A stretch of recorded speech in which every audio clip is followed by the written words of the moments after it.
Special کہانی کے ناظرین السلام علیکم۔ اسپیشل کہانی لایا ہے آپ کے لیے ایک اور اسپیشل کہانی، تو آئیے سنتے ہیں۔ رمضان کے روزے اختتام پذیر ہو گئے تھے، صبح عید الفطر کا اعلان ہو گیا تھا۔ چاند رات کو ساری دنیا دھڑا دھڑ شاپنگ میں مصروف تھی۔ راشد کام کی تلاش میں کبھی ایک دکان کا رخ کرتا، کبھی دوسری، مگر ہر طرف سے مایوسی ہی ہوئی۔ اللہ نے اسے 5 بیٹیوں سے نوازا تھا اور اس نے خندہ پیشانی سے اس امتحان کو قبول کیا تھا۔ وہ اپنی بیٹیوں پر جان چھڑکتا تھا، مگر بسبب غربت کے وہ ان کی ضروریات احسن طریقے سے پوری کرنے سے قاصر تھا۔ بیٹیاں بھی اپنے والدین کے حالات سے باخبر تھیں اور قناعت پسند تھیں۔ وہ کبھی بھی بیجا فرمائشیں نہیں کرتی تھیں۔ سب سے چھوٹی نمرہ 6 سال کی تھی اور وہ اپنے بابا کی بہت لاڈلی تھی۔ چاند رات کو اس نے فرمائش کی تھی نئے کپڑے پہننے کی۔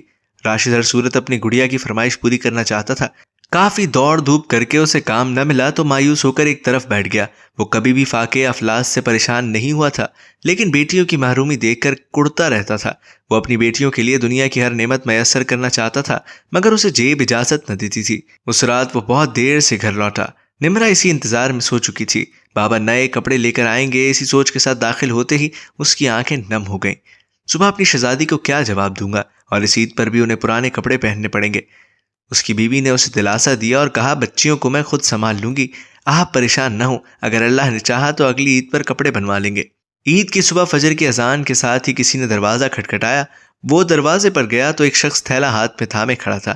اس بندے نے اسے تھیلا تھمایا اور کہا بھائی یہ فطرانہ لے کر آیا ہوں، قبول کر لیجئے۔ اس نے خوشی خوشی وہ تھیلا لے لیا۔